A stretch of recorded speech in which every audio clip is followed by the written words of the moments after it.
운동장에서 다름질하는 자들이 다 달릴지라도 오직 상을 받는 사람은 한 사람인 줄을 너희가 알지 못하느냐. 너희도 상을 받도록 이와 같이 다름질하라. 이기기를 다투는 자마다 모든 일에 절제하나니 그들은 썩을 승리자의 관을 얻고자 하되 우리는 썩지 아니할 것을 얻고자 하노라. 그러므로 나는 다름질하기를 향방 없는 것 같이 아니하고 싸우기를 허공을 치는 것 같이 아니하며 내가 내 몸을 쳐 복종하게 함은 내가 남에게 전파한 후에 자신이 도리어 버림을 당할까 두려워함이로다. 이는 살아계신 하나님의 말씀입니다. 아멘. 2017년 시작하면서 우리들 큰 주제가 뭐죠? 2017년 주제가 능력이에요. 전체 주제는 참 감사해요. 늘 잊어버려 주셔서 2017년도는 우리들이 능력이라고 하는 큰 주제를 가지고 시작을 하는데 그 첫 번째 시리즈가 참됨이 능력이다는 시리즈로 가고 있습니다. 그래서 우리가 참된 예배가 능력이다, 참된 신뢰가 능력이다, 다 기억하시죠? 네, 감사해요. 네, 이렇게 또 오늘은 참된 확신이 능력이다, 이런 말씀을 가지고 나누려고 하는데, 우리들에게 참된 확신이 있으면 어떤 능력이 있을까? 저 개인적으로 제가 말씀을 준비하면서 제가 참 좋았거든요. 그러니까 여러분들 누군가에게도 이 말씀이 이렇게 부딪힐 수 있다고 생각하는데 함께 참된 확신과 능력에 대한 말씀을 나누려고 합니다.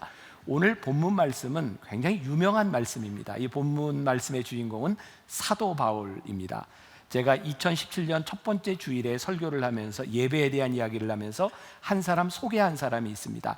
에릭 리들이라고 하는 영국의 육상 선수죠. 한번 잘 보세요. 저 뛰는 폼 독특한 사람입니다. 오늘 사도 바울과 에릭 리들의 이야기를 통해서 우리가 확신과 순종이라고 하는 것이 어떤 관계가 있는가, 이런 것들을 함께 나누어 보려고 합니다.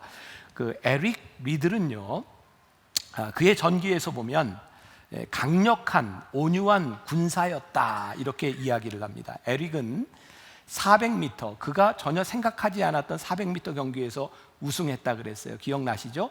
본래는 100m 선수였는데 주일날 예선전이 치러진다는 이야기를 듣고 그는 경기에 출전하지 않습니다. 그는 한 번도 나가보지 않았던 그 올림픽 경기 400m 경기에 나가게 됩니다. 그는 200m를 최선을 다해서 달렸고 나머지 200m는 하나님이 도우셨다라고 하면서 우승을 했던 사람입니다. 여러분 한번 생각해 보세요. 에릭 리들이 200m를 최선을 다해 달리면서 그가 경험했던 것은 뭐냐면 그가 생각하지 못했던 나머지 부분을 하나님이 함께 하셨다는 거였어요. 우리들의 삶에 하나님께 대한 확신, 그 믿음은요, 우리들의 삶의 순종의 순간들을 통해서 우리들에게 고백되게 되는 것이기도 합니다. 우리들에게 확신이 없으면 우리는 능력 있는 삶을 살지 못합니다. 우리가 늘 인간관계에서 이렇게 겪는 부분 중에 하나인데, 확신이 없는 사람은요, 뭐라고 확답을 하기 전에 이유를 많이 댑니다. 핑계거리가 많습니다. 그 이야기는 그 일에 대한 확신이 없다는 증거입니다. 하나님과의 관계에 있어서도 우리들은 확신이 없을 때 능력 있게 순종하지 못합니다. 제가 얼마 전에 어떤 기업인과 함께 이야기를 나누게 되었는데, 이분은 어떤 그룹의 회장이에요. 근데 연봉을 $1만 받는답니다. 이유는 자기 나름대로 좋은 의도를 가지고 기업을 하는데 사람들이 이 기업을 통해서 돈을 번다고 하는 이야기가 듣기 싫어서 자기는 1불만 받고 일하기로 결정을 했다. 그래서 지난해부터 1불만 받고 일을 한다는 이야기를 들었어요. 이분에게 있어서 제일 중요한 것은 무엇일까요? 돈에 대한 문제가 아니라 자기가 하고 있는 일에 대한 확신이 아닐까? 제가 미국에서 있을 때 이런 얘기를 종종 들었었어요. 우리 이민자들이 이제 미국에 가서 신앙생활을 하고 한인교회가 많이 성장했는데 미국 교회들은 많이 다운되고 있었어요. 그러다 보니까 한인교회 교인들이 들어가서 교인들이 많아졌는데 미국 교회 교인들이 없으니까 미국 교회에서 한인 교인들에게 교회를 팝니다. 큰 건물과 넓은 땅을 얼마에 파냐면 $1에 팝니다. 전 놀랄 줄 알았는데요, 전혀 놀라시지 않는군요. $1에 파는 이유는 뭘까요? 그분들에게 어떤 마음이 있냐면 교회는 건물이나 재산이 아니다 라는 생각이 있기 때문에 돈에 대한 가치가 아니라 예배를 드리는 공동체로 양보할 수 있는 겁니다. 그럼 우리들의 삶에 어떤 일이든지 확신이 있으면 용감한 능력 있는 일들이 일어나는데, 확신이 없으면 우리는 특별히 돈이나 권력에 대한 문제 가운데서 우왕좌왕하기가 쉽습니다. 저는 오늘 말씀을 준비하며 저와 여기 예배드리는 우리들 모두에게 정말 우리들에게 주시는 확신이 우리들의 삶을 능력 있게 만들어가는 것을 경험하고 간증할 수 있는 사람이 되었으면 좋겠다, 그런 마음의 소원을 가지고 말씀을 나누려고 합니다. 우리들 가운데 확신이 생긴다고 하는 것은 우리들의 삶의 방향을 결정해 준다고 하는 이야기이기도 합니다. 오늘 본문 말씀 26절에 사도 바울이 이렇게 이야기하죠. 같이 봉독해 볼까요? 그러므로 내가 다름질하기를 향방 없는 것 같이 아니하고 싸우기를 허공을 치는 것 같이 아니하며. 자, 우리들은 우리의 인생을 달리기로 표현을 하기도 합니다. 문제는 향방 없이, 방향 없이 달려가는 게 무의미한 거죠. 싸움을 하는데 이걸 맞춰야 되는데 허공을 친다고 하면 우리들이 힘 빠지는 일일지 모릅니다. 자, 에릭 리들로 조금 돌아가 보면, 그는 올림픽에서 우승하고 난 후에 그의 인생의 전성기를 지납니다. 에릭 리들은요, 요즘으로 우리나라로 이야기하면 한 김연아 정도 되는 사람이었을 것 같아요. 에릭 리들이 가는 곳이면 사람들이 막 쫓아다녔어요. 에릭 리들은 크리스찬이었기 때문에 청년 집회가 있는 곳에서는 유명한 목사님보다 에릭 리들을 초청해야 사람들이 모이는 그런 사람이었어요. 에릭 리들은요, 충분히 그럴 만한 자격을 갖춘 사람이었던 것 같아요. 그런데 에릭 리들에게 있어서는 그가 마땅히 받아야 될 자기 자격에 대한 문제가 아니라 그의 삶에 대한 순종을 생각합니다. 에릭 리들은요, 에딘버러 대학에서 순수과학을 전공한 사람이었는데 그는 이렇게 말을 합니다. 내가 과학을 전공한 것은 내가 어렸을 때부터 꿈꿨던, 에릭 리들은 중국에 갔던 선교사의 아들로 태어납니다. 텐진이라는 곳에서. 그래서 그는 어렸을 때부터 중국 선교사에 대한 꿈을 꿨죠. 내가 순수 과학을 배운 이유는 선교사로 가서 과학을 가르치기 위한 것입니다. 에릭 리들은 육상 선수가 되어 올림픽에서 금메달을 땄지만 내가 육상을 한 것은 내가 선교지에 들어가서 체육을 가르치기 위한 것입니다. 에릭 리들은 24살의 선교사로 이렇게 떠나게 되는데요, 그의 인생의 전성기죠. 내가 신학을 공부하고 목사가 된 이유는 내가 선교사로 가기 위해 신학을 공부하고 목사가 된 것입니다. 그의 인생의 방향이 정해져 있었어요. 그는 인생의 전성기에서 이런 연설을 합니다. 제가 좀 읽어드릴게요. 여러분, 육상은 저의 직업이 아닙니다. 저에게 달릴 수 있는 기회가 왔고 저 또한 최선을 다해 달렸습니다. 그렇지만 저는 한 번도 육상 선수로 살아가는 것을 목표로 해본 적이 없습니다. 육상은 단지 제가 아주 오래전부터 하고자 했던 일을 하기 위한, 그것을 준비하는 과정에서의 한 훈련이었습니다. 제 삶의 목표는 중국 선교입니다.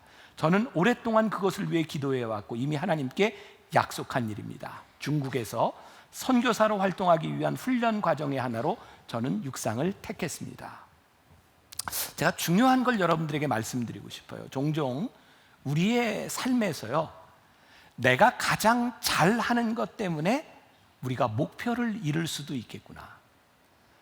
어쩌면 지금 여러분들의 삶에 가장 좋은 일을 만나서, 내가 비즈니스를 하는데 가장 돈을 많이 벌어서 내가 잘하고 있는 일 때문에 하나님께서 우리를 부르신 목표를 상실할 수도 있겠구나. 근데 에릭 리들이 그의 삶에 철저하게 순종하고 그의 삶을 확정할 수 있었던 것은 그를 부르신 하나님에 대한 방향, 소명을 잃지 않고 있었다는 거예요. 그의 삶에 일어났던 일, 에릭 리들은 100m 선수가 아니었어요. 400m 선수가 아니었어요. 100m에 출전해서 금메달을 당연히 따야 될 사람인데 주일에 예선전을 치른다고 하는 것 때문에 경기를 포기했어요. 그는 400m 경기에 출전합니다. 처음으로 뛰어보는 400m 경기에서 그는 우승을 합니다. 여러분 보세요. 지금 저와 여러분들의 삶에 펼쳐지는 일들은 우리 인생의 계획 가운데서 일어나지 않는 일이 참 많습니다. 때로는 내가 잘할 수 있는 일이나 내가 원했던 일이 아닌 우리를 당황케 하는 일들이 우리들 앞에 있을 때 우리는 이해하지 못합니다. 에릭 리들에게 있어서도 그가 400m 경기를 뛰어야 한다는 것이 그의 삶에 이해될 수 있는 일이었을까요? 저는 아니었다고 생각해요. 그런데 그가 그 일에 자기 앞에 맡겨진 일에 대하여 그것이 이해할 수 없는 일이지만 최선을 다하기 시작했을 때 그는 생각하지 못했던 결과를 경험하게 됩니다. 에릭 리들이 남긴 멋진 말인데요. 이런 이야기는 여러분들이 꼭 적었다가 자식들에게, 손주, 손녀들에게 한번 써먹어도 좋은 말입니다. 이런 말을 했어요. 해야 할 가치가 있는 일은 또한 잘해야 할 가치도 있다. 아주 멋진 말입니다. 해야 할 가치가 있는 일은 또한 잘해야 할 가치가 있다. 우리들의 앞에 펼쳐지는 일들이요, 우리들이 원했던 일이 아니지만 우리들이 해야 되는 일이라면 잘 할 만한 가치가 있는 일입니다. 저는 크리스찬들이 우리들이 모든 것이 이해돼서 하는 일들이 아니라 하나님께서 우리를 부르시는 삶의 자리에서 우리가 최선을 다하는 것은 아주 중요한 일이라고 생각해요. 여러분 기회가 된다면 불의 전차라고 하는 영화를 이번 그 구정 설 시즌에 가족들과 함께 보라고 제가 권해드리고 싶어요. 아주 재밌습니다. 잘 만든 영화입니다. 그 영화에 보면 에릭 리들이 400m 이제 결승에 출전하기 전에 육상 선수 그 마사지를 담당하고 있던 사람이 에릭 리들을 굉장히 좋아합니다. 그의 신앙을 존중합니다. 그래서 에릭 리들에게 쪽지를 하나 전해줍니다. 경기하기 전에 하나님께서 나에게 이 쪽지를 전해주라고 하는 마음을 주셨어요. 그 에릭 리들이 그 쪽지를 펼쳐보니까 거기에 이런 글이 있습니다. 사무엘상 2장 30절 말씀인데, 나를 존중히 여기는 자를 내가 존중히 여기리라. 어떤 말을 해도 감동이 없으시군요. 네, 나를 존중히 여기는 자를 내가 존중히 여기겠다. 그 영화에 보면 에릭 리들이요 400m를 이렇게 전력 질주해서 뛰는데 사실 100m는 전력 질주를 하지만 400m를 100m 뛰듯이 전력 질주하는 건 불가능하답니다. 근데 에릭 리들이 200m를 전력 질주를 해서 뛰고 나머지 200m에 신기록을 세웁니다. 그러니까 사람들이 그가 뛰고 나서 이렇게 저 사람이 정말 죽지 않을까 염려할 정도로 이상한 폼을 가지고 뜁니다. 그가 다 뛰고 이렇게 그냥 탈진해서 넘어져 있을 때 그의 손에 그 쪽지가 들려져 있었어요. 나를 존중히 여기는 자를 내가 존중히 여기리라. 만약 에릭 리들이요 우리들이 흔히 생각하는 것처럼 그렇게 편협하게 율법적인 신앙을 가지고 아니 주일날 경기를 하니까 나는 안 뛰어 이런 얘기하지 말고 주일날 경기를 하고 금메달을 달고 야 하나님께 영광을 돌립니다 라고 말하면 되지 않을까. 그런데 그 책에 보면 이런 얘기가 나옵니다. 만일 에릭 리들이 주일날 경기를 하고 금메달을 따고 하나님께 영광을 돌립니다라고 말을 했다면 그는 100m 경기에서 금메달을 딴 사람으로 기억될 것입니다. 근데 에릭 리들은요 이 과정을 통해서 하나님이 그를 존귀히 여기시는데 그가 가는 곳마다 그가 전하는 말씀을 들으려고, 그리고 그를 통해서 하나님께서 수많은 젊은이들의 가슴 속에 불을 붙여주셨어요. 그는 금메달을 딴 사람으로 기억된 것이 아니라 많은 젊은이들의 삶에 불을 붙였던 한 신앙인으로 기억됩니다. 아주 중요한 일이라고 생각해요.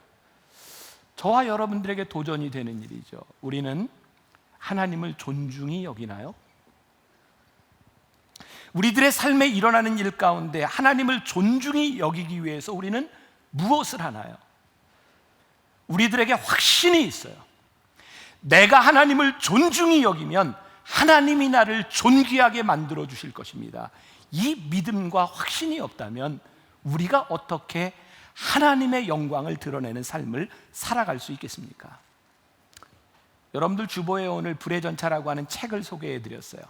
제가 첫 주에 그런 말씀드린 것 같은데 이 책 전기는 우리나라 사람이 쓴 책입니다. 박광희 씨라고 하는 이 사람이 에릭 리들에 대한 이야기를 듣고 모든 자료들을 조사하게 되죠. 영국에 그의 누이 동생을 찾아가서 이렇게 물었답니다. 제가 조금 아까 한 이야기, 만일 오빠가 100m에서 우승하고 하나님께 영광을 이라고 했으면 좋을 텐데 당신의 오빠는 왜 이렇게 어려운 선택을 했습니까? 사실 그 영화를 여러분들 보세요. 영화에 보면 아주 많은 분량들이 에릭 리들이 주일날 경기를 뛰지 않은 것에 대한 논쟁으로 많이 들어가 있습니다. 근데 그 누이가 이렇게 얘기를 합니다. 저는 왜 많은 사람들이 그런 생각을 하는지 이해할 수가 없습니다. 오빠에게 있어서 주일을 지키는 것은 너무나 평범한 일이었습니다. 저는 그 일에 대해 한 번도 이상하다고 생각해 보지 않았어요. 우리가 자랄 때는 주일을 지킨다는 게 그토록 당연하고 소중한 일이었습니다. 주일을 지키는 그 일이 율법주의적인 것이 아니라 하나님 앞에 소중하다고 하는 일에 대해서 고민하지 않았다는 거예요. 너무나 당연한 일이었고 그 일을 통해서 하나님은 한 위대한 신앙인을 쓰시는 것을 보게 됩니다. 제가 얼마 전에 읽었던 하용조 목사님의 예수님과의 사귐이라고 하는 책에 보면 이런 문장이 나와요. 오늘 우리 시대가 짊어진 문제는 지식이 없어서가 아니라 확신이 없어서 갖게 된 갈등과 회의 때문이다. 확신이 없을 때 지식은 힘이 없다. 우리가 성경의 지식을 모르기 때문에 문제인가요? 확신이 없는 성경의 지식은 우리를 힘들게 만듭니다. 여러분들이 성경 공부를 통해서 많은 것을 배우면 배울수록 그 지식이 우리를 오히려 혼란스럽게 만들 뿐입니다. 확신이 없는 지식은 우리를 혼란스럽게 합니다. 이제 우리들에게 중요한 문제가 있는데 우리들의 삶에 정확한 질문이 필요합니다. 정확한 질문 가운데서 정확한 확신을 가지고 우리들이 달려갈 수 있는 거예요. 자, 오늘 본문 말씀 26절과 27절을 우리 다시 한번 보겠습니다. 사도 바울이 뭐라고 이야기하고 있는지 시작. 그러므로 내가 다름질하기를 향방 없는 것 같이 아니하고 싸우기를 허공을 치는 것 같이 아니하며 내가 내 몸을 쳐 복종하게 함은 내가 남에게 전파된 후에 자신이 도리어 버림을 당할까 두려워함이로다.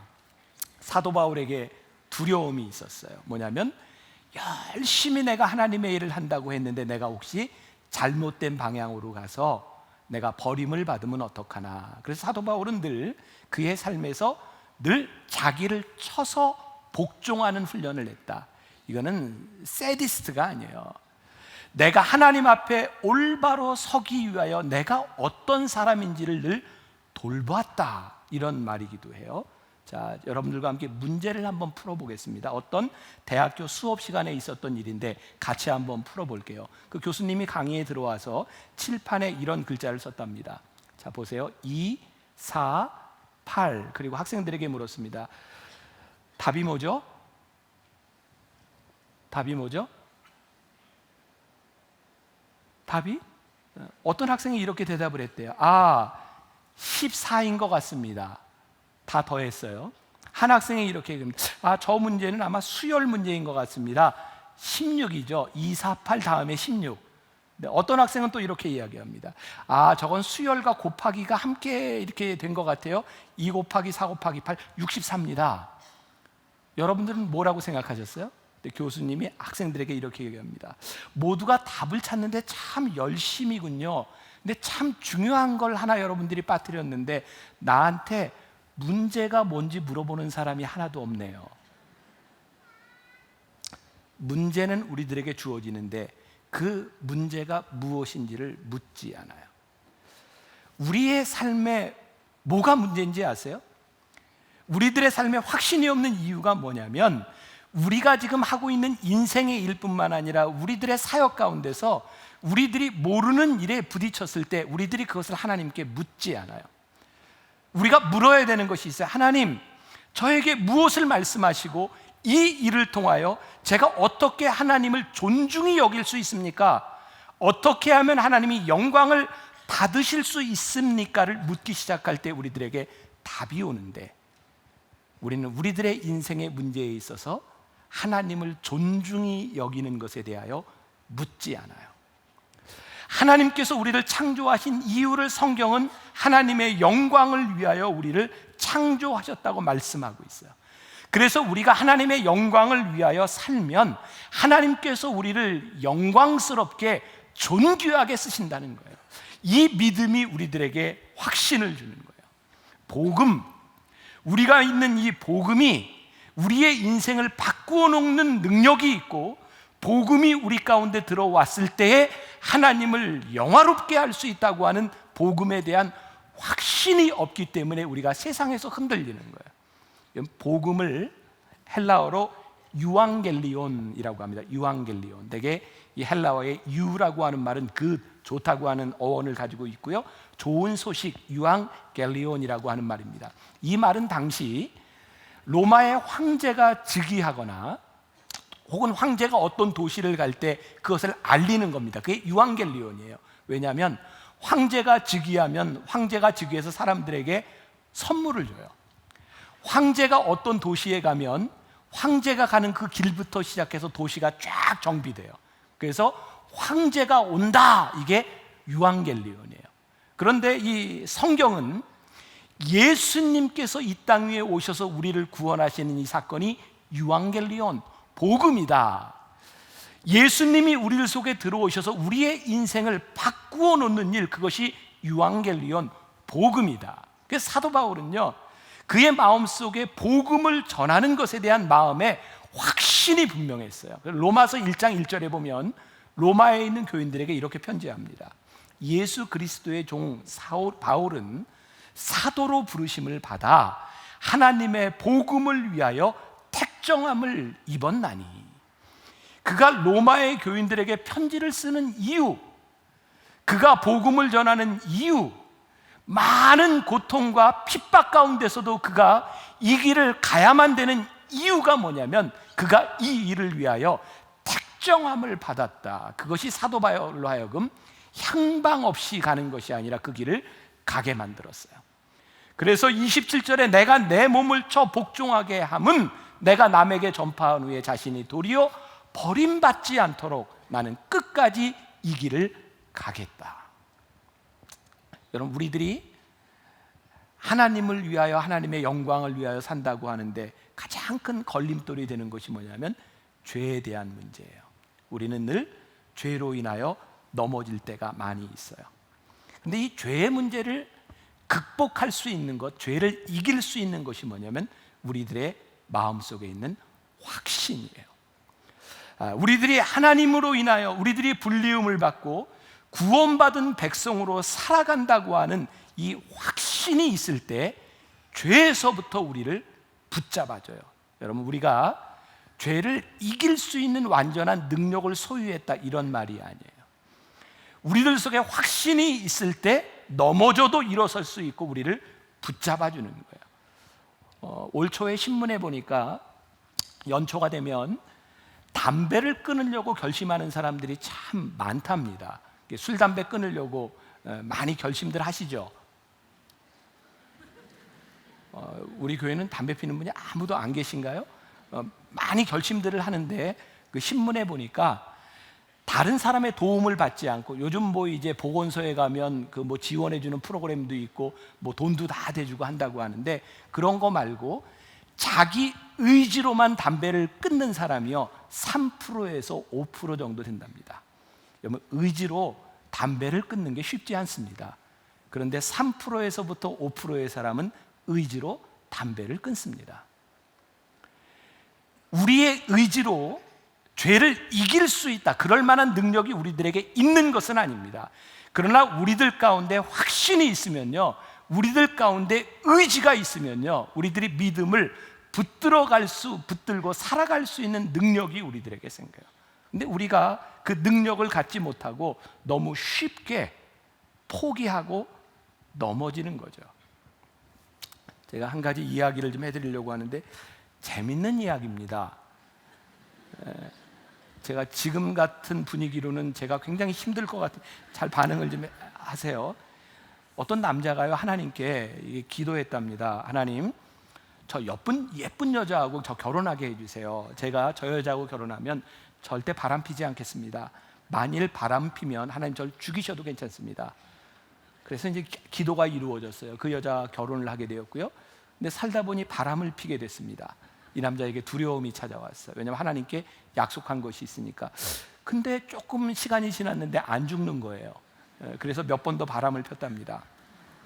그리고 이제 3년이라는 세월이 흘러서 이제 배를 타고 가게 되었는데 풍랑을 만나서 배가 뒤집힐 것 같은 거예요. 갑자기 하나님께 약속한 것이 생각나. 하나님이 날 죽이시면 어떡하나, 약속이 생각난 거예요. 근데 주변을 보니까 배 안에는 100여 명의 사람들이 함께 타고 있는 거예요. 안심이 된 거죠. 나 하나 때문에 하나님이 저 사람들을 다 죽이시지는 않겠지. 그때 하나님께서 이렇게 말씀하십니다. 내가 너 같은 놈 100명 모으느라 3년 걸렸다. 이렇게 말씀을 하셨다는 거예요. 우리가 약속을 한다. 하나님 앞에 우리들이 기도한다. 그런다고 해서 우리들이 그것을 다 지킬 만한 능력이 있는 것은 아닙니다. 그런데 우리들에게 제일 두려운 게 뭔지 아세요? 우리들이 죄를 짓는데 하나님께서 바로 우리를 징계하지 않으신다는 거예요. 그때 우리는 죄에 대해서 무감각해지기 시작합니다. 하나님이 우리를 심판하지 않으신다고 하는 것은 우리의 죄를 하나님이 그냥 놔두신다는 것이 아니라 유보하고 계시다는 거예요. 근데 우리들이 그것을 잊으면 죄에 대하여 무감각하게 되고 우리들의 삶이 능력을 잃어갑니다.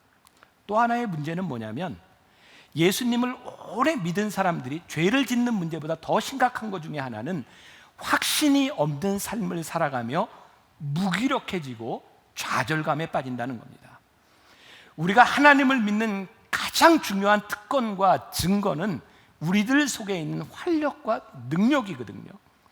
내가 예수님을 믿기 때문에 내 삶에 주신 그 능력으로 말미암아 내가 달려갈 길을 달려가는 능력 있는 삶을 살아야 되는데 우리는 죄로 인하여 무감각함과 좌절감으로 인하여 우리들이 그 능력을 잃어버리고 살 때가 많은 거예요. 저희가 변화산 기도회 때 이 강단 위에 십자가 2개를 이렇게 놓쳐 기억하시죠? 거기에 우리 기도 제목을 이렇게 꽂도록 되어 있습니다. 거기에 꽂는 기도는 우리 마음의 무거운 짐을 내려놓는 기도. 그래서 다른 사람은 아무도 보지 않고 저만 볼고 제가 목회자 제사장의 마음으로 여러분들이 힘들어하는 그 기도 제목을 가지고 제가 함께 기도하고 다 그 자리에서 불러 태웁니다. 아마 매번 변화산 때마다 그 기도 십자가가 설 겁니다. 딱 2가지로 거기에 있는 내용이 갈라지더라고요. 제가 거기에 꽂았던 누군가를 위해서 이 말씀을 드리고 싶어요. 2가지로 참 무거워하는데 하나는 액츄얼 신이죠. 내가 지은 죄 때문에 힘들어하는 사람이 있고요. 죄를 지은 지 오래 지났는데 죄책감으로 인해서 너무너무 힘들어하는 거예요. 그 내용에 보면 하나님이 용서해 주셨다고 생각하지만 그 죄책감이 떠나지 않아요. 너무 무거워요. 그리고 거기에 있는 내용이 딱 2가지더라고요. 거의 99%. 힘들어하는 것 중에 하나는 용서하지 못한 것 때문에 너무 힘들어하더라고요. 또 하나는 제가 참 많이 놀란 일인데 우리 교회 안에 이 간음, 성적인 죄를 가지고 힘들어하는 사람이 이렇게 많구나. 제가 깜짝 놀랐어요. 용서하지 못한 것과 하나님 앞에 성적으로 지은 죄를 인해서 이렇게 힘들어하면서 이렇게 아프게 살아가고 있구나. 제가 할 수 있는 일이 뭐가 있을까요? 제가 하나하나 태우면서 이렇게 기도했어요. 하나님께서 우리의 죄를 기억도 하지 않으신다고 말씀하셨는데 더 이상 죄책감에 시달리지 않게 하여 주옵소서. 하나님, 성경에 다윗도 간음했지만 하나님께서 눈물을 흘리며 회개한 다윗을 용서하시고 하나님 버리시지 않았던 것처럼 한 번의 잘못이 인생의 잘못이 되지 않도록 하나님 붙잡아 주세요. 제가 기도하는 것은 우리들이 능력이 있기 때문이 아니라 우리의 죄를 기억도 하지 않으시고 우리를 붙잡아 주셔서 우리를 쓰시는 하나님, 예수 그리스도에 대한 확신을 가지고 우리들이 믿음으로 고백할 때 우리들이 능력 있게 설 수 있을 텐데 우리가 그 확신을 잃어버리고 살고 있구나. 오늘 사도 바울이요 25절에서 이런 표현을 쓰고 있어요. 이기기를 다투는 자마다 모든 일에 절제하나니. 여러분들은 말씀을 어떻게 보는지 모르지만 저는 이 부분에 이기기를 다투는 자마다, 야, 우리 크리스찬들은 이기느냐 지느냐의 문제를 놓고 고민하는 사람이 아니라 이기기만을 놓고 싸우는 사람이구나. 우리가 절제하는 이유, 이기기 위하여 우리들이 절제하고, 우리들이 썩을 면류관이 아니라 썩지 아니할 면류관을 위하여 우리들이 이기기를 다투는 싸움, 그것이 예수를 믿는 사람들의 싸움이구나. 올해 들어서 매주 여러분들과 이렇게 설교 가운데 등장하는 말씀 가운데 하나가 다니엘서 1장 8절, 다니엘이 뜻을 정하여, 많이 들으셨죠? 아마 하나님께서 올해 우리 교인들에게 정말 강력하게 주시는 말씀인 것 같아요. 다윗이 하나님 앞에 뜻을 정하였을 때 그의 인생에 must do, 해야 될 일과 must do나 하지 말아야 될 일을 결정했던 것처럼, 우리들이 하나님 앞에 뜻을 정하고 그리스도를 믿는 믿음으로 살아갈 때 우리들이 해야 될 일과 해야 되지 않는 일 가운데 절제하는 것, 그것이 우리를 능력 있게 만들어주고, 우리들이 절제하며 살아갈 때 유혹 가운데서 우리를 지켜주시는 그 믿음을 가지고 살아갈 수 있는 것. 그런데 중요한 게 하나 있어요. 우리를 그 믿음으로 지켜주는 것, 그 확신을 지켜주는 것이 뭐냐면 우리들 속에 있는 흔적이에요. 믿음의 흔적. 사도 바울은 갈라디아서 6장 17절에서 이렇게 자기 신앙 고백을 하고 있습니다. 이후로는 누구든지 나를 괴롭게 하지 말라. 내가 내 몸에 예수의 흔적을 지니고 있노라. 이후로는 누구든지 나를 괴롭게 하지 말라. 이 말을 보니까 사도 바울을 괴롭게 하는 사람들이 많았던 거예요. 사도 바울이 딴 일을 한 게 아니라 복음을 전하는 일을 했는데, 사도 바울의 인생에는요, 계속 사도 바울의 사역을 방해하는 걸림돌들, 많은 어려움들이 있었어요. 그런데 사도 바울이 이야기하는 거예요. 내 몸에 예수의 흔적을 지녔기 때문에 너희들이 아무리 힘들게 해도 이 흔적으로 인하여 나는 넘어지지 않아. 그의 삶의 육체의 가시, 그 흔적 가운데 그 흔적을 붙들고 그가 믿음을 지킬 수 있는 것. 제가 얼마 전에 읽었던 하영조 목사님의 책에 보니까 그런 고백이 있더라고요.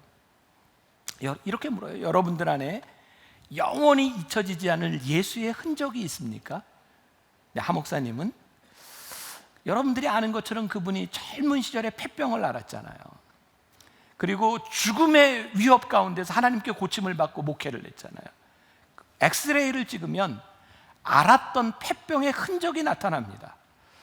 엑스레이에 찍혀진 그 흔적을 볼 때마다 하나님이 나를 살리셨고 하나님이 나를 목사로 삼아주셔서 이 자리에 있게 했다고 하는 그 흔적이 나를 여기에 서서 흔들리지 않게 합니다. 오늘 여러분들에게 그런 도전을 드리고 싶어요. 여러분들을 흔들리지 않게 하는 그 흔적. 여러분들이 병에 걸렸을 때, 육체가 아팠을 때에 아픔의 기억으로 끝나는 것이 아니라 그 가운데서 함께 하셨던 하나님의 은혜에 대한 흔적. 요즘 젊은이들 몸에 문신하고 참 많이들 후회하는 사람들이 있습니다. 목욕하기도 참 힘들어하는 사람들이 있어요. 그런데요, 젊은 시절에 했던 그 문신이 부끄러움의 흔적이 아니라 내 몸에 새겨진 이 문신에도 불구하고 나를 붙들어 주신 하나님의 은혜의 흔적으로 보여지기 시작할 때 그 흔적들이 나를 붙잡아주는 거예요. 여러분들의 삶의 상처들이 무엇인지 모르지만 그 흔적이 믿음 가운데서 깊이 우리들 속에 각인되었을 때 그 흔적들이 우리를 붙잡아주는 거예요. 그 청년 바보 의사라고 하는 책의 주인공이 안수연이라고 하는 젊은 의사입니다. 벌써 10년이 지나갔어요. 작년에 10주기 추모 예배가 있었습니다. 제가 기사를 통해 보게 되었어요.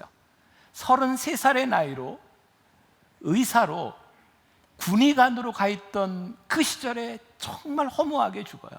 아니, 의사가 그 잔디, 그 풀밭에 앉는 것 때문에 생기는 유행성 출혈열, 그걸로 죽어요. 근데 이 사람이 죽은 게 너무너무 아까운 것은 이 사람이 정말 좋은 믿음의 사람이었다는 거예요. 병원에 있으면서 환자들이 죽으면 그 환자들 장례식에 찾아가서 위로를 하고, 자기가 맡았던 환자가 퇴원했지만 영적으로 케어해야 되는 사람이면 선물을 가져가서 위로했던 사람. 그리고 오래전에 의학 분업으로 굉장히 많은 갈등들을 겪을 때, 의사들이 파업을 할 때 사람들의 눈총을 받으면서도 응급실에 있는 환자들을 돌보지 않을 수 없는 마음 때문에 욕을 먹으면서도 환자를 돌봤던 사람, 그의 삶을 보통 사람들이 이해할 수 없다고 하는데, 그의 삶은요, 그가 가지고 있었던 확신 때문이었어요. 그 생떼 같은 자식을 먼저 보낸 아버지의 마음이 얼마나 아팠겠습니까? 10주기에 그의 아버지 안봉순 장로님은 이렇게 말을 합니다. 수연이를 보낸 10년 동안 주 안에서 죽는 것이 복되다라는 말씀을 붙들고 살았습니다. 아들이 떠난 지 10년이 지났는데도 이렇게 기억해 주시고 찾아오셔서 감사하고, 아들을 통해 많은 이들에게 복음이 전파돼 감사하게 생각합니다. 수연이가 가장 좋아했던 말은 스티그마, 흔적이었습니다. 그리고 그는 그의 삶에서 예수의 흔적을 드러내는 삶을 살았습니다. 그의 삶을 능력 있게 만들어 주었던 것은 그의 삶에 있었던 흔적, 확신이었어요. 지난주에 설교 중에 이거는 기억하실 것 같아요. 제가 이번 주가 너무너무 허무하고 너무너무 안타까운 건 낭만 닥터 김사부가 끝나서, 참 그거는 기억하세요? 네, 지난주에 제가 다는 못 봤어요. 이 끝부분 쪽에 이렇게 낭만 닥터 김사부를 보게 되었는데 참 대사가 너무너무 좋더라고요. 거기에 그 나쁜 병원장하고 이 낭만 닥터하고 이런 이제 대화하는 게 나오는데, 뭐 이런 얘기가 오고 가요. 네가 그렇게 한다고 이 세상이 뭐가 바뀌겠냐? 그랬더니 그 김사부가 이렇게 말해요. 나는 세상을 바꾸려고 이러는 거 아니다. 나는 내 앞에 주어진 환자를 살리려고 이 일을 한다. 그러면서 이런 말을 해요. 이 세상에 아직 의사 사장이 되고 싶어 하는 사람보다 의사 선생님 되고 싶어 하는 사람이 많다고 나는 믿는다. 그래서 세상이 바뀔 수 있다고 믿는 거죠. 이 세상에 우리 대학교에 있는 교수님, 박사님, 사실은 교수 박사 소리 듣는 것보다 우리가 가르치는 학생들에게 선생님 소리 듣고 싶어 하는 그것 때문에 가르치는 사람이 저는 더 많다고 생각해요. 교회에 대한 타락을 이야기하면서 목회자들이 무슨 총회장이 되고 감독이 되고 뭐 이런 명예를 많이 이렇게 듣고 싶어 하는 사람이 있을지라도, 그래도 교인들에게 좋은 목사님 소리 듣고 싶어 하는 사람이 저는 많다고 생각해요.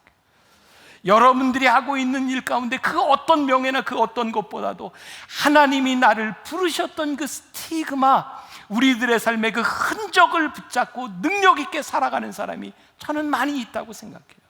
그것이 우리들의 삶을 능력 있게 만들어주는 것이 아닐까. 요한일서 1장 6절부터 7절까지 말씀에 아주 좋은 말씀이 나오는데, 제가 이제 10월부터 후반부에 한 10여 주 정도 여러분들과 함께 요한일서 말씀을 가지고 이제 강해를 할 겁니다. 그 중에 이 말씀 한번 같이 볼게요. 만일 우리가 하나님과 사귐이 있다 하고 어둠에 행하면 거짓말을 하고 진리를 행하지 아니함이거니와, 그가 빛 가운데 계신 것 같이 우리도 빛 가운데 행하면 우리가 서로 사귐이 있고 그 아들 예수의 피가 우리의 모든 죄에서 깨끗하게 하실 것이요. 말씀 안에 살게 되면 하나님의 사랑이 우리 안에 있고요, 예수의 피로 우리들이 깨끗하게 되는 것, 바로 예수님과 우리들 사이에 사귐이 있는 거예요. 저는 우리들이 예수 그리스도와 함께 사귐이 있을 때 우리 안에 가장 강력한 확신이 우리들 속에서 반복되고 확인될 수 있다고 생각해요. 요즘 한국 교회에 좀 창피한 SNS 논쟁이 좀 있어요. 어떤 교회에서 우리 교회가 한국의 랭킹 3위인 교회인데 누가 우리를 이렇게 뭐 흔드냐 그랬더니, 또 어떤 목사님이 랭킹 3위를 흔들면 안 되면 메리까지 흔들면 되냐 뭐 이러면서 막 이렇게 막 논쟁이 붙었어요. 그 논쟁을 보면서 우리가 참 부끄럽게 생각하는 것은, 교회를 규모, 크기, 언제부터인가 우리들이 세상의 기준에서 교회를 보기 시작했고, 교회를 흔든다고 하는 일들 가운데 우리들이 하나님 앞에 얼마나 제대로 서 있는가를 보는 것이 아니라 우리들이 받는 손해, 그런 것들 때문에 참 힘들어하는 일들, 교회는 커지고 교회가 참 많은 일들을 하고 있는데 우리 안에 계신 주님과의 사귐을 잃어버리고 있구나. 우리가 능력을 상실한 것은 우리 안에 계셔서 우리와 사귐을 가지고 우리들의 삶에 지속적으로 역사하시는 그 사귐에 대한 확신을 우리들이 잃어버리기 때문에 우리들이 이렇게 흔들리고 확신이 없이 살아가고 있구나. 1월 첫 주였습니다. 이 시간에 예배를 드리고 있을지 이 자리에 없을지 모르겠어요. 제가 보통 이렇게 설교를 마치고 나면 여러분들 다 나갈 때까지 여기에 서서 제가 이렇게 찬양을 이렇게 같이 하잖아요. 그럼 이제 종종 이제 앞으로 와서 기도를 요청하는 분도 있고, 이렇게 잠깐 상담을 이야기하는 사람, 뭐 이렇게 인사하는 사람도 있습니다. 근데 이제 제 옆에 이제 우리 젊은 교역자들 중에 사실 별 사람이 다 있잖아요. 또 무슨 일이 일어날지 모르니까 옆에서 이렇게 좀 지켜보고 있는 우리 젊은 전도사님이 있어요. 한 젊은 청년이 이렇게 앞으로 나오는데 제가 여기쯤 서 있는데도 술 냄새가 이렇게 확 이렇게 납니다. 그러니까 저 사람이 왜 오나 뭐 이렇게 이제 막으려고 이렇게 하는데 제가 오라 그랬어요. 술을 많이 먹었기 때문에 무슨 말을 하는지 잘 모르겠어요. 근데 그냥 저한테 들렸던 건 우리 엄마하고 이렇게 같이 왔어야 되는데 엄마는 못 오셨고요. 뭐 이제 그런 이야기였어요. 무슨 내용인지 잘 모르겠어요. 그래서 제가 이렇게 이야기를 듣는데 저에게 이런 말이 들렸어요. 목사님, 저 살고 싶어요. 그 말 한마디 가운데 이 친구가 무슨 이유로 술을 먹고 왔는지 모르지만 살고 싶어요. 이 한마디가 얼마나 힘든 말이었는가. 그래서 제가 이렇게 걸어가다가 요 복도에서 이렇게 안고 이렇게 기도를 했어요. 하나님, 제가 무슨 일인지 모르지만 이렇게 위로해 주시고 하나님 함께 해주세요. 그리고 저는 또 막 새가족 사진도 찍어야 되고 일이 많으니까 우리 청년부 사역자하고 꼭 상담하고 가라고 그 이제 청년부 사역자하고 이제 연결을 해줬어요. 저는 또 이제 바쁘게 이렇게 뛰어다니다가 엘리베이터를 탔는데 그 청년이 엘리베이터에 만난 거예요. 엘리베이터 안에 술 냄새가 팍 나는데, 그러니까 본인도 그게 좀 쑥스러운 거죠. 뒤에 이렇게 있다가 저한테 이랬어요. 목사님, 저 술 먹고 교회 와도 돼요? 그래, 괜찮아. 와, 괜찮아. 그 주간, 아니 오늘까지 제가 참 많은 것들을 이렇게 생각하게 되었어요. 만일 우리 지금 공동체 가운데 누군가 여러분들 옆자리에 술이 만취된 상태에서 예배를 드린다면 참 많이 방해가 되겠죠? 그리고 우리는 그 사람들 참 힘들게 바라볼 것 같아요. 저도 그럴 것 같아요. 근데 예수님께서 이 땅 위에 오셔서 제일 힘들어 하셨던 게 뭐냐면 예루살렘 성전에 예수님이 복음을 전하시는 곳에 술 취한 자, 죄를 지은 사람, 세리들이 오면 사람들이 막았다는 거예요. 그래서 예수님은 예루살렘 성전에 머물지 않으시고 예루살렘 성전 밖으로 가셔서 필요한 사람들에게 예수님이 가셨어요. 예수님의 능력은 이 성전에 모여있는 사람들을 통해서 나타난 것이 아니라 복음이 필요한 사람들에게서 능력이 나타났어요. 왜? 그게 하나님이 하시는 일이기 때문이었어요. 제가 페이스북에다가 지난주에 아마 그 글을 쓰면서 저에게 꿈이 생겼습니다. 세상에 없던 교회를 꿈꿉니다. 이건 없던 교회가 아니라 사실은 지금 사라져버린 교회라고 말해도 좋을 것 같아요. 예수님께서 이 땅 위에 오셔서 이 예루살렘 성전이 이 안에 하나님의 마음이 없다, 그 말씀이 어쩌면 오늘 우리 교회 안에 너희들 안에 하나님 아버지의 마음이 없다 그러실 것 같아요. 그래서 요즘 많이 도전되는 게 세상에 없던 교회를 꿈꿔야 되겠다, 그리고 세상에 없던 목사를 좀 꿈꿨으면 좋겠다.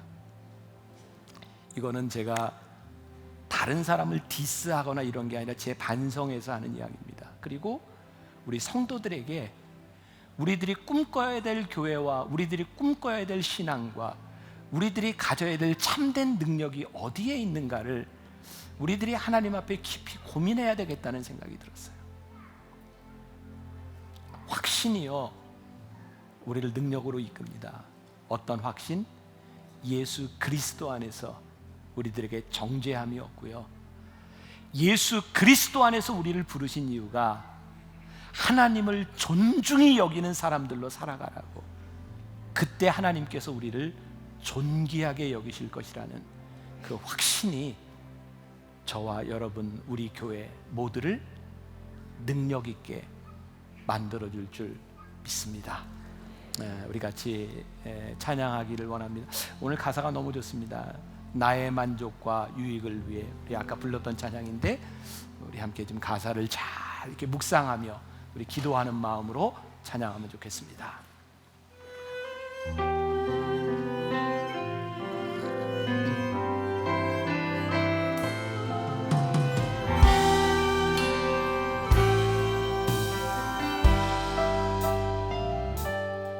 나의 만족과 유익을 위해 가지려 했던 세상 일들 이젠 모두 다 애로 여기고 주님을 위해 다 버리네.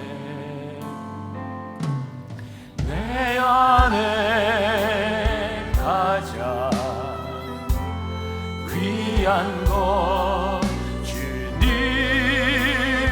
알미라. 모든 것 되시며 의와 기쁨 되신 주 사랑합니다. 부활의 능력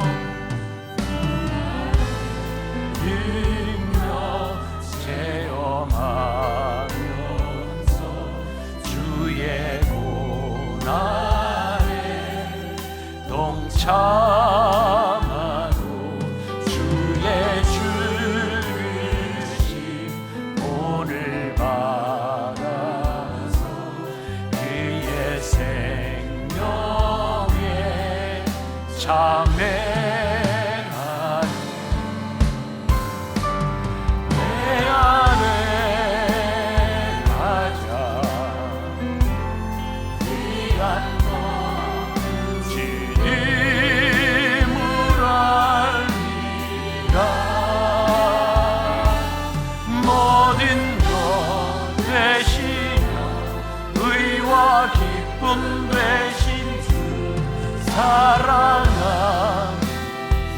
다시 한번 찬양하며 봉헌하겠습니다. 만족과 유익을 위해 가지려 했던 세상 일들 이젠 모두 다 애로 여기고 주를 위해 다 버리네.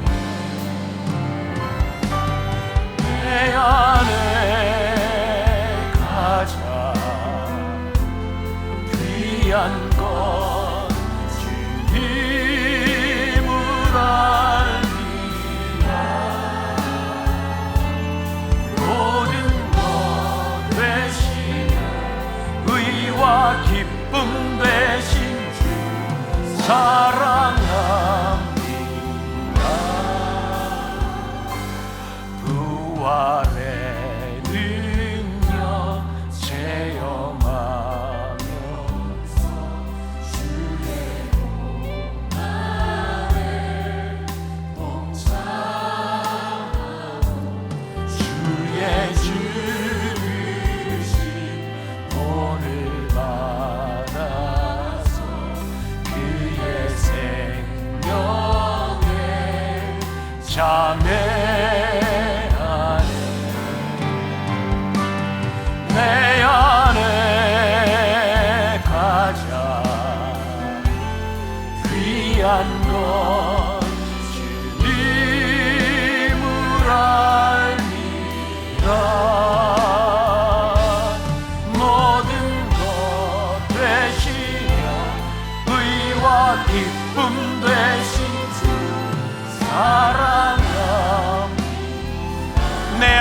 가장 귀한 것, 내 가장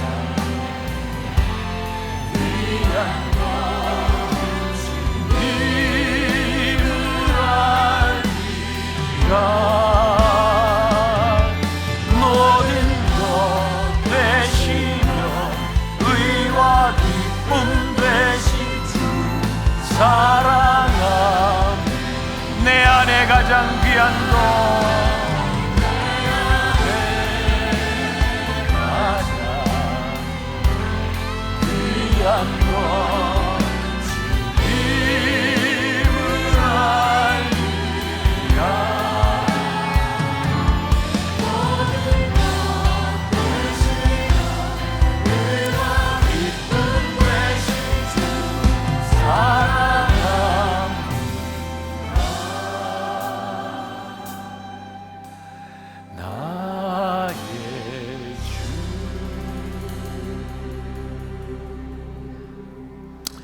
하나님, 오늘 우리들에게 확신 있는 삶을 살라고, 그 확신이 우리를 능력 있게 만들 것이라고 우리들에게 주시는 말씀을 내가 믿음으로 받습니다. 우리가 살아왔던 나를 돌아보니 참 나의 만족과 나의 유익을 위해 살았던 일들, 그래서 참 쉽게 유혹에 넘어지고 죄에 넘어졌던 우리들의 모습들, 우리가 오늘 하나님 앞에 능력 있는 삶을 살아가기 위하여 내 속에 살아계신 예수 그리스도가 내 삶에 사귐이 있는 나를 인도하시는 하나님인 것을 고백하게 하여 주옵소서.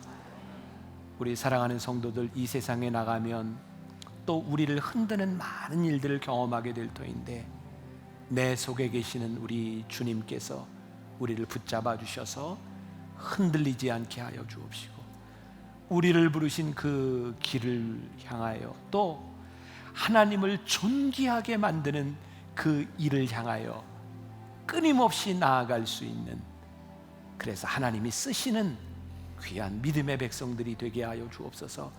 오늘도 하나님 앞에 드려진 귀한 예물, 우리 믿음의 고백, 헌신을 기뻐 받으시고, 무엇보다 어려운 때를 지나가고 있는 우리 성도들, 육신의 연약함으로 힘들어하는 사람들, 깨어진 관계로 인하여 아파하는 사람들, 용서하지 못함으로 인하여 하나님 앞에 힘들어하며 또 죄책감 가운데 있는 우리 성도들, 하나님 기억하셔서 힘이 되시고 능력이 되시고 해결자가 되어 주옵소서.